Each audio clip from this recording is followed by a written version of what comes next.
Hey everybody, welcome back to Toy Collecting Then and Now. It's been a minute since I've been able to make a video, but it's time again. And I've been thinking, I've been doing lately a lot more new stuff, so the now, but I haven't been covering much of the then. So today we're going to be talking about a bunch of old stuff. Primarily these things that you see here. We got the old Jawa playset, we got the original Dagobah playset, and then I got these board games here just recently from the Star Wars store. And at the very end of this video, I'm going to be actually unpackaging this Mandalorian bag clip thing. I've been seeing people post about these, and I have not been able to find one myself. So stay tuned for that, and check out this stuff.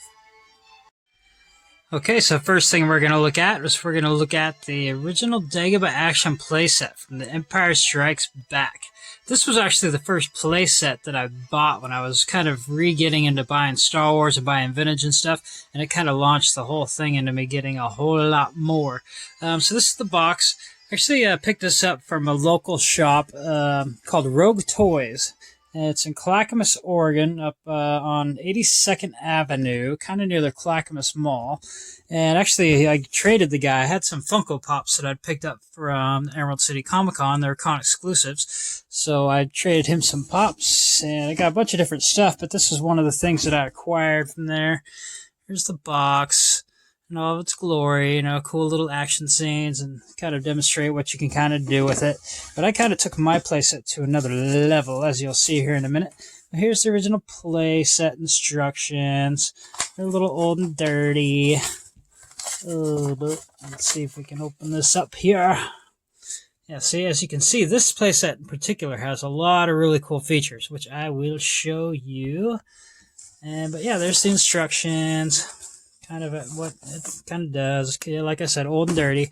And actually, this one came with had this brown sponge in there that's supposed to be for this little swamp area that they have kind of on the back side of the playset. I'm not particularly sure if this is maybe one of the original sponges that maybe came with it, but it's brown and it's old. So, okay, so here's the playset itself. See, I kind of have mine kind of customized and set up in a cool way. See, as you can see, I have a little flame going on inside of the hut. It's actually this little 5-watt little flame bulb that I hooked up and just kind of put in there. Because you can't have anything like 5 watts is perfect because it doesn't heat up and it won't melt the plastic or anything like that. But yeah, one of the cool features here is little Yoda's little entrance there. And there's kind of a little side entrance so you can kind of sneak Luke into, and I'll kind of give you a peek on the inside and show you what's inside. There's not a whole lot of features inside, but there's like Yoda's table, and there's my light bulb, of course. And then, but on the side here's the little swamp area, and what I did was I actually went and bought some like brown felt and kind of cut it up and kind of put it in there to kind of mimic the sponge, just so I kind of didn't ruin the sponge that it came with. So it kind of kept it more of a minty, feel to it. But yeah, that's where R2 is supposed to slide into the swamp, and Luke freaks out, R2, don't let out of the swamp. But yeah, so on the back side here, there was these little crates, and there's a little button that you can push. So like if you're training Luke how to use the Force, you push this little button, only levitates the little crates.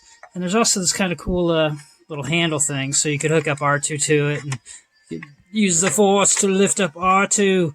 I'm not going to really demonstrate that just because I don't want to really ruin the sticker that is on R2, even though this one's kind of an old beat-up one. But yeah, other than that, there's this other cool feature where it's like, Luke going to the Cave of Destiny or the Dark Side Well Cave. And here's my Bespin Luke, my brown-haired Bespin Luke. And then, of course, he has to face Darth Vader. And Darth Vader will pop out of the... Luke. Yeah, I can't really do a great Vader, but yeah, so that was kind of a cool little feature. So yeah, so kind of for a cheap little playset, it actually came with quite a little bit of stuff. So moving on from that, let's go on to the Land of the Jawas. Now this one didn't have a lot of features. I think one of the weird little features it has is this little trigger over here. You kind of push that.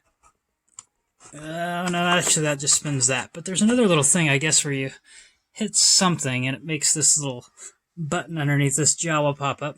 But yeah, I've got a mix of newer Jawas mixed in with older Jawas. See, that's an actual cape original Jawa. And then I've got some mock vinyl cape Jawas, as you can see. So that's not a real vinyl cape Jawa. That's just kind of a repro vinyl cape. As well as that guy. I found that, I'm not quite sure, in the bottom of a bin somewhere a long time ago, but it's like, oh, that's perfect for a little vinyl cake for a little Jawa. So I slapped that on there. But this playset, the only really cool feature it has was an elevator. So you put little R2 on top of the elevator, and you could raise him up into the sand crawler. But this thing, yes, this was the box. I'm not sure, a lot of these cardboard playsets were Sears exclusives, but I don't think this one was. I think you could probably get this one pretty much anywhere. My box is a little beat up. Pretty sure I got this from the Star Wars store a long time ago, back when he had a lot of vintage stuff. But yeah, that's the box for that. And then, yeah, moving on, let's get to the board games. Okay, this is the first of the 2 board games. This one I'm sure a lot of you have seen already because they actually reproduced this in the last couple of years, but it came with a retro collection Grand Moff Tarkin, which they'd never made before, vintage style. So that was pretty cool to get. But yeah, so opening it up, let's see what's inside. Alright, so it looks like we've got all the pieces. There's a bunch of little cards. I guess they have little different actions on them. And then there's the little playing pieces that have different characters on them, and of course the little stands that go on those. Let's see. So yeah, there's Han and Chewie. Let's see what other characters they had kind of to go with this thing. Oh, there's like Luke and Leia. Another Han and Chewie, but in red. Well, I guess they're kind of repetitive, but just different colors. I've never played this board game before, so I'm not quite sure how it actually works, but there's the dial. So I believe this thing is complete, because yeah, the dial's there, all the little cards are there. And let's check out the board itself. And there's the instructions, which is pretty cool to have. The original instructions. Looks like, yeah, 1977 is when this game came out. And apparently this came out too, because 1977 they weren't really ready for how big the films were going to be, so they didn't have a whole lot of products out. So this is probably one of the first cool products you could get, and I'm sure kids played like no other on this thing. Yeah, one of these days we'll have to make another video where we actually bust this thing out with my lady, if I can get her to agree to it, and we can actually play this thing, because yeah, it looks pretty interesting. And yeah, it looks like you have to make your way out of here, out of the trash compactor, and make your way through different obstacles. And I'm guessing you have to pick cards at certain intervals, and you have to find yourself back to the Falcon. And then maybe once you get into the Falcon, then you have to get past all the TIE fighters to get back to the Rebel base. So that'll be pretty interesting to actually try out one day. But let's go on to the next one here real quick. Now, this board game was interesting to come across because I had never seen this before. And actually, I was talking to my buddy Harold the other night, and he had never seen it before either, and he's kind of our resident Star Wars expert. But it's the Adventures of R2-D2 game. I'm guessing, when did this come out? 1978? Yeah, no, 1977. So yeah, so this came out too around that same time. And I believe this one, well, it has the little spin dial, but I think it's missing a bunch of the little holders for the little guys. So all the little R2s are supposed to plug into these little holders, and I think there's only one of these little holders in here. And again, like I said, I've never seen this game before, so I didn't know what to expect when looking into it. But as it looks kind of like it plays like like Candyland. So it's like a Star Wars version of Candyland, where you just kind of have to make your way around the board and hope for the best. And let's see, there's different I'm not sure about the rules or anything like that, but there's some pretty cool art on here that I've never seen before. Little depictions of this or that. Sand people, get through the stormtrooper guard, prepare for battle. We win the day and the hero. Let's see, destroy the Death Star. Princess Leia programs R2-D2. So yeah, so I think somewhere along the lines. Where's the start and where's the end? Okay, so here's so this is where you start, and you make your way all the way around the board till you finally get to the finish line. So that's pretty cool to see, because yeah, like I said, I've never seen it before, and this was actually just recently gifted to me by Dustin from the Star Wars store, so that was pretty awesome to see. But yeah, before we go too, I actually wanted to get into, since I'm showing you a bunch of the old stuff, I'm going to show you some new stuff before we actually get to unpackaging that Mandalorian keychain thing. Alright, so while we were at it, I wanted to get through a little bit more of the vintage collection, because if you've seen a couple of my previous videos, I started going through the vintage collection, so I figured I might as well partner up some of the now stuff with some of the then stuff. So yeah, so this was a Supreme Leader Snoke, and this one was pretty cool because it was the first time they put him out in a cloth cape or robe, or it was kind of Hugh Hefner robe he's got going on there. But yeah, so that was pretty awesome. Actually, I bought a couple extra of these on clearance because I had the whole idea to make the tank of Snokes that you see at the very end of Rise of Skywalker. No, at the very beginning of Rise of Skywalker, you see a tank of Snokes. So yeah, so I bought a bunch of extra of these guys and kind of derobed them, and then I've got like a tank little thing I was going to make, but I still haven't got around to it. I do a lot of stuff, so it's kind of hard to get to things sometimes. And here's the Rey from The Last Jedi. This was actually a pretty cool figure, because, this is where, she's on the island, she's in the rain, she's all pissed because Luke won't train her yet. And this is, right before he starts to train her. And yeah, you saw how that went. And moving on. This is, the Mim Bam Stormtrooper. These were really cool. It was a Walmart exclusive. They were very hard to find and very popular at the time because they were just a dirty Stormtrooper, but they came with this kind of like black cape, and it was a cloth goods cape, so that was awesome to see. And yeah, everybody loved this Stormtrooper. Well, everybody just loved to see that there was Stormtroopers running around creating havoc. And moving on, here's Solo himself. And see, now what I thought about this actor, he didn't exactly look like Harrison Ford. I wish they would have found a guy that kind of looked more like him, maybe had a deeper voice. But he would have been perfect for Jason Solo. So if they would have actually kind of went through with it, the original storyline, he would have been a perfect Jason Solo, which was Han's first son, with Leia, where they actually had a pair of twins, Jason and Jaina. But yeah, he would have been perfect for Jason Solo, and actually was making a custom Jason Solo out of a figure of this guy. But I'm still working on that, so we'll get to that later. And moving on, we got Enfys Nest. Enfys Nest was the baddie from Solo, we thought, but in the end, she was basically, one of the people that helped start the rebellion.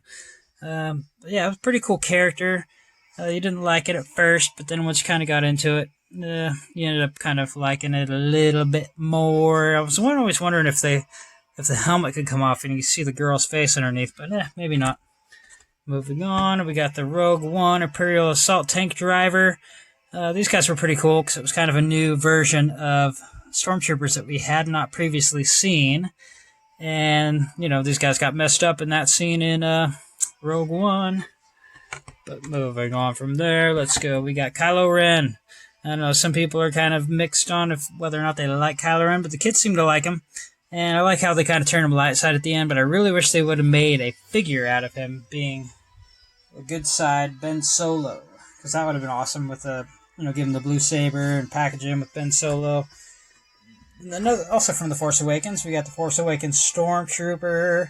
Everybody likes Stormtroopers. You can't have enough Stormtroopers, especially if you're trying to build a army of troopers. And then we get to Jyn Erso.